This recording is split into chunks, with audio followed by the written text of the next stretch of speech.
আসসালামু আলাইকুম। Hi guys, কীরকম আছেন? আশা করি সবাই ভালো আছেন। তো আমার এই পাখিগুলা আজকে প্রায় 11 দিন বয়স। আমি এই পাখিগুলাকে লালন পালন করতেছি। আমি আসলেও আপনাদের মাঝে ভিডিও নিয়ে উপস্থিত হতে পারি নাই, কারণ আমি একটু অসুস্থ।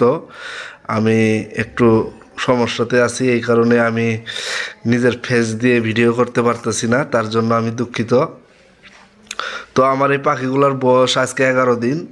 তো আমি এই পাখিগুলাকে আপাতত নারিশ ফিট খাওয়াতেছি, গুঁড়া করে দিয়ে দিয়ে এখনও খাওয়াইতেছি। আর এখনও একটু এই পাখিগুলার মানে এখন আবহাওয়াটা একটু ঠান্ডা, তো তাই সারাদিন সারা রাত একটু বাতি দিয়ে রাখি। 200 ওয়াটের বাতি আপাতত 2টে লাগাইছি।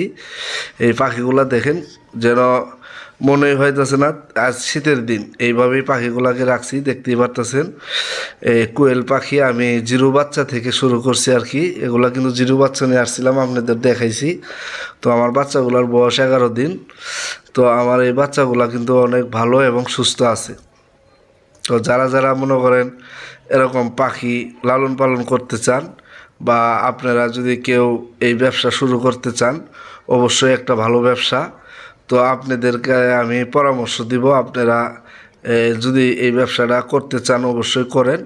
এই খামারটা আসলেও আপনার, এই যে আমার এটা হসপিটাল, ছোটো হসপিটাল। এখানে যেগুলা প্রথম দিন আনার পরে যে অসুস্থ হয়েছিল, এই অসুস্থ হওয়ার বাচ্চাগুলা কিন্তু এখানে এই রাখছিলাম। এটা প্রথম দিন যা, তারপরে কিন্তু আমার কোনো অসুস্থ হয় নাই। আর পাখি প্রথম দিনের বাচ্চা এখনও কিন্তু আল্লাহর রহমতে একটাও মরে নাই, এই যেগুলো কিন্তু মরে নাই।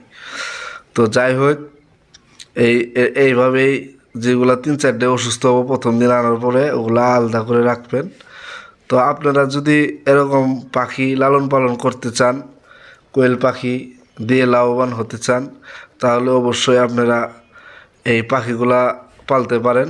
কারণ হলো এই পাখিগুলাতে এখন অনেক পরিমাণ লাভজনক একটা ব্যবসা।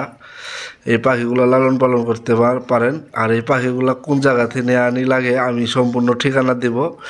এটা আমার এক বড় ভাই আছে, সে সব জিরো থেকে আরম্ভ করে যে কোনো ধরনের পাখি পাবেন। তার বাড়ি হলো জামালপুর। আমার সঙ্গে যোগাযোগ করলে তার ঠিকানা দেব। তো ভিডিওটা ভালো লাগলে অবশ্যই একটা লাইক সাবস্ক্রাইব করতে ভুলবেন না বন্ধুরা। পরবর্তী ভিডিও নিয়ে আসবো। আমি একটু অসুস্থ আছি। আসসালামু আলাইকুম।